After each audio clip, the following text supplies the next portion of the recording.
Assalamualaikum warahmatullahi wabarakatuh. Selamat gini hari teman-teman semua. Kembali lagi bersama Ari Sembako.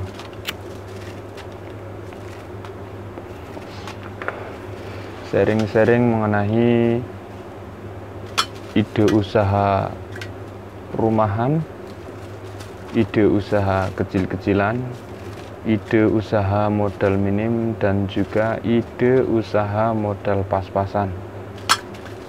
Meskipun dengan modal minim dan juga modal pas-pasan, tentunya tidak mengurangi semangat kita untuk terus mengembangkan usaha warung sembako kita.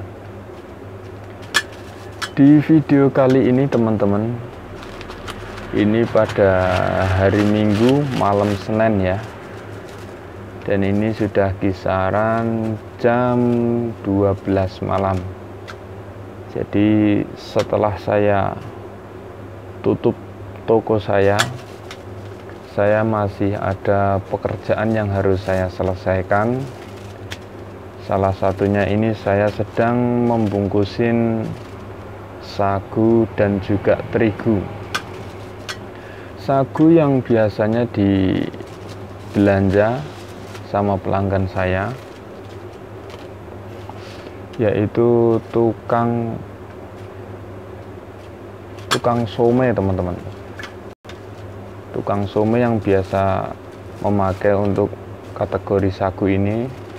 Jadi yang paling banyak itu pengambilannya ya tukang some dan juga tukang bakso, karena mereka untuk campuran adonan jualannya ya.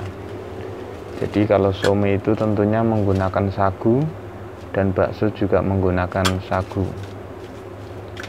Ini salah satu barang yang tentunya harus kita adakan, yang harus kita lengkapin di toko kita teman-teman ya.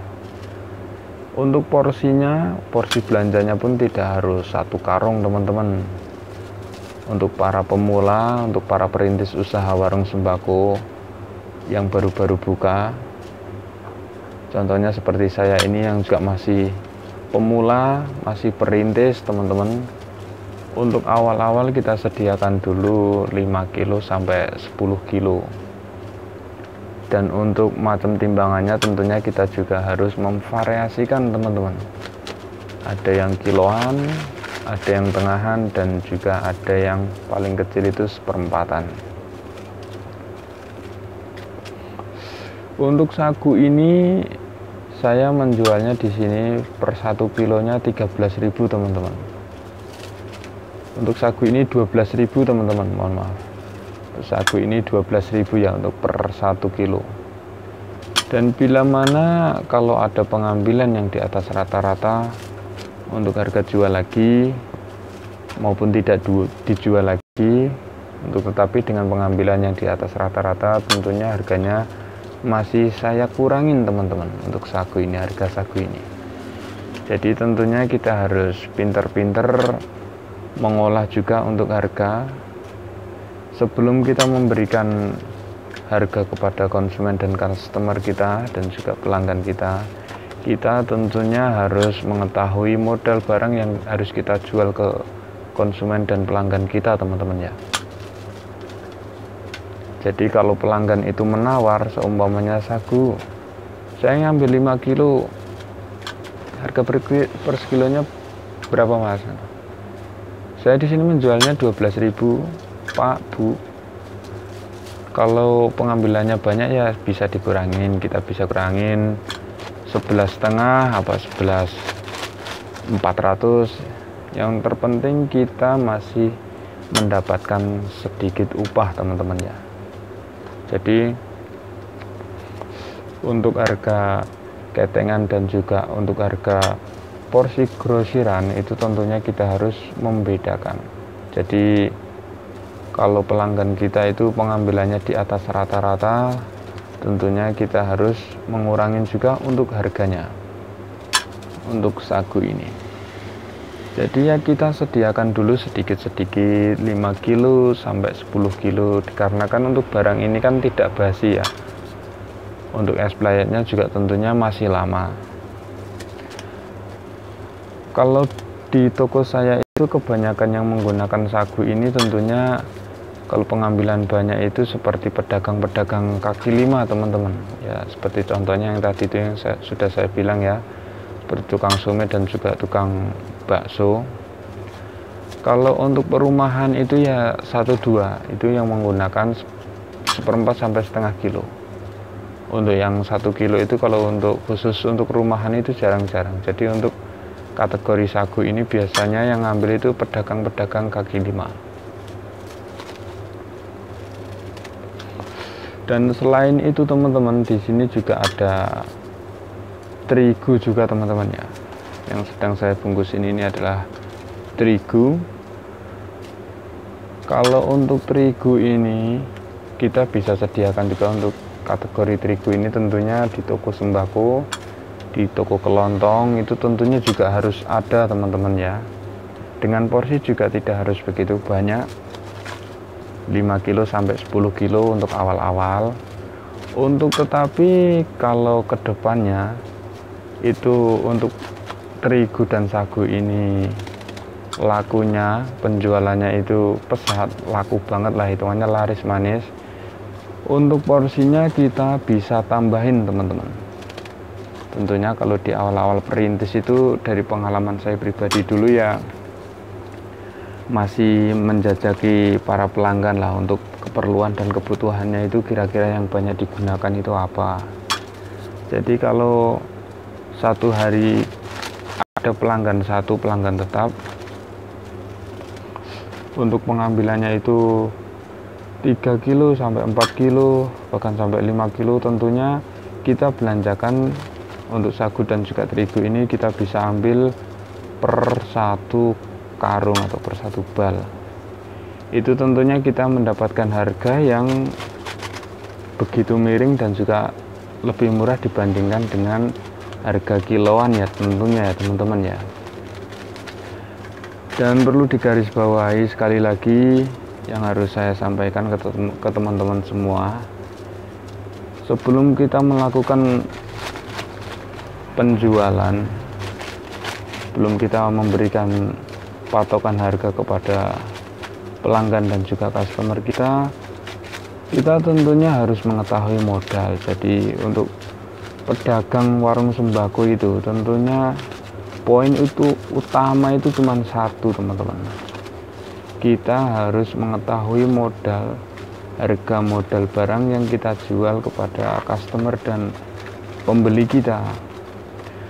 Jadi kalau seumpamanya sagu kita mendapatkan harga modal seumpamanya 10.200 atau bahkan 10.000, kalau pelanggan kita menawar untuk harganya minta dikurangin, tentunya kan kita bisa kira-kira itu. Dan juga untuk terigu pun seperti itu juga teman-teman ya. Kalau terigu di sini saya sudah menjualnya kisaran 10.500 teman-teman. Jadi untuk terigu cap payung ini tentunya mengalami kenaikan ya teman-teman ya di akhir-akhir ini ya. Jadi untuk per 1 kilo saya membandrol harga itu 10.500. Dan untuk setengah saya menjualnya 5.500. Kalau untuk 1/4 3.000 rupiah untuk terigu ini teman-teman ya. Jadi poin utama selain barang lengkap, barang harus kita lengkapin meskipun dengan porsi yang minim, porsi yang sedikit, tentunya kita harus menguasai dari harga-harga modal. Biar apa teman-teman? Biar kalau ada pelanggan menawar harga itu tentunya kita juga mengetahui atau bisa mengira-ngira kita memberikan harga berapa. Kalau mau pengambilan keuntungan 200 sampai 300 nggak apa-apa teman-teman, yang terpenting kan kita sudah mendapatkan upah ya teman-teman. Dan tentunya kita harus memperhitungkan juga dengan kita membungkusin sagu atau terigu 1 bal itu habis PE nya berapa. Tentunya kan kita menggunakan plastik juga teman-teman ya. Kalau masalah tenaga itu bisa kita nomor 500 kan ya, untuk tenaga untuk membungkusinnya ya. Kalau untuk awal-awal merintis usaha warung sembako itu semua barang kalau saya dulu ya masih dengan stok yang minim teman-teman, dikarenakan kita belum tahu untuk wilayah area sini itu barang yang cepat apa, dikarenakan kan setiap wilayah itu berbeda-beda teman-teman. Ada yang di wilayah sini ini yang paling cepat beras, yang paling cepat terigu, kita harus stok juga. Dan di wilayah sana itu yang cepat rokok, kopi, indomie, kita harus stok yang cepat-cepat tentunya. Dan syukur-syukur ya mudah-mudahan barang yang kita jajakan untuk semua kategori itu ya mudah-mudahan barang yang cepat habis semua ya teman-teman ya. Itu permintaan dari kita teman-teman ya. Dan untuk usaha warung sembako ini, ide usaha rumahan ini, tentunya kita harus memberikan jam tayang waktu kita, itu tentunya kita harus memberikan juga kepada pelanggan dan customer kita dengan sebaik mungkin, atau sebisanya kita harus on time lah. Kalau biasanya kita membuka usaha warung sembako itu dari pagi, dari jam 6 atau setengah 6 ya kita harus on time jam segitu, dan tutup sampai setengah 10, jam 10 kita harus biasakan seperti itu juga teman-teman. Tetapi kalau biasanya bukannya dari jam 8 dan tutup sampai jam 12, tentunya kita harus sistemkan waktu, on time kan waktu sebaik mungkin untuk para pelanggan dan customer kita. Karena tentunya kalau tidak kita patok seperti itu teman-teman ya, jadi kalau pelanggan kita itu udah tahu nih toko si Ari ini bukannya seumpamanya jam 8, jadi kalau saya jam 8 belum buka, itu tentunya pelanggan kita tentunya kecewa ya teman-teman ya, dikarenakan sudah ada beberapa barang yang mereka butuhkan. Ya kalau menurut saya sih sebaik mungkin dan sebisa mungkin buka awal warung baru itu kalau bisa ya pagi ya teman-teman ya. Tidak khusus untuk warung baru saja, warung yang sudah lama pun biasakan untuk buka itu pagi, dikarenakan pagi-pagi itu tentunya banyak para masyarakat dan tetangga sekitar kita itu tentunya untuk membutuhkan kebutuhan-kebutuhan yang akan segera dibelanjakan.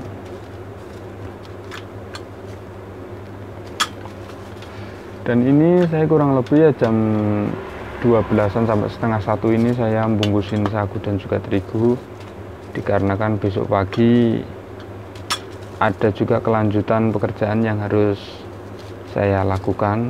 Selain terigu dan juga sagu, tentunya ada hal-hal juga serabutan warung sembako yang harus saya kerjakan teman-teman ya. Jadi kalau usaha sendiri ini ya, ini sekedar sharing menurut pengalaman pribadi dari saya ya teman-teman ya. Ini saya buka usaha warung sembako ini benar-benar pure dari gaji yang saya kumpulkan dari awal merantau ke ibu kota Jakarta. Jadi sebelum saya merantau ke ibu kota Jakarta dulu, saya dulu orang kampung ya teman-teman ya, yang biasa hidup di kampung, kesehariannya ya di ladang, di sawah. Jadi belum tahu untuk seluk-beluk warung sembako itu seperti apa. Paling tahu-tahu ya disuruh orang tua membelikan apa, minyak, telur, dan lain sebagainya. Dan untuk tahapan-tahapan warung sembako itu tentunya ada proses yang harus kita jalani, ada juga pembelajaran. Jadi selepas sekolah dulu saya merantau ke ibu kota Jakarta, untuk tetapi pas masa-masa sekolah dulu saya juga sudah sering membantu-bantu orang tua di kampung halaman teman-teman. Membantu orang tua seperti apa? Ya seperti mencari rumput, mencari pakan buat sapi, buat kambing, dan lain sebagainya. Membantu orang tua di sawah, di ladang. Pekerjaan rumah tangga pun juga sering saya lakukan, teman-teman. Jadi untuk tahapan pembelajaran saya waktu di warung sembako itu, jadi dulu saya kerja di salah satu toko kakak saya, saudara saya. Di sanalah saya banyak-banyak menimba ilmu, teman-teman, dan tentunya seperti sekolah lagi, teman-teman ya. Dan ini kalau menurut saya pengalaman yang sangat berarti, karena ini menjamin dengan masa depan saya untuk kedepannya. Jadi ini tanpa ijazah, tanpa rapot, kalau menurut saya ini menggunakan pengalaman atau langsung terjun praktek ya. Jadi tentunya untuk tahapan-tahapan pertama itu kita terjun di warung sembako. Ini tentunya kalau versi saya dulu ya, belajar dulu untuk menghafal barang. Menghafal barang satu persatu tentunya kita harus hafal, dari segi kopi, dari segi harga Indomie, dari segi harga beras, telur, dan lain sebagainya. Tentunya kita harus menguasai itu semua, teman-teman. Ya, yang tentunya yang diisi toko itu tentunya kita harus hafal barang dulu lah untuk tahapan-tahapan pertama. Dan selain itu ada lagi, teman-teman, untuk tahapan-tahapan lainnya, seperti kita harus bisa menguasai timbangan, kita harus bisa menimbang-menimbang. Tentunya kalau orang awam seperti saya dulu, orang yang benar-benar dari kampung yang belum tahu suluk-beluk warung sembako itu, tentunya tiba-tiba langsung terjun di toko sembako itu tentunya kan butuh proses pembelajaran ya, teman-teman ya.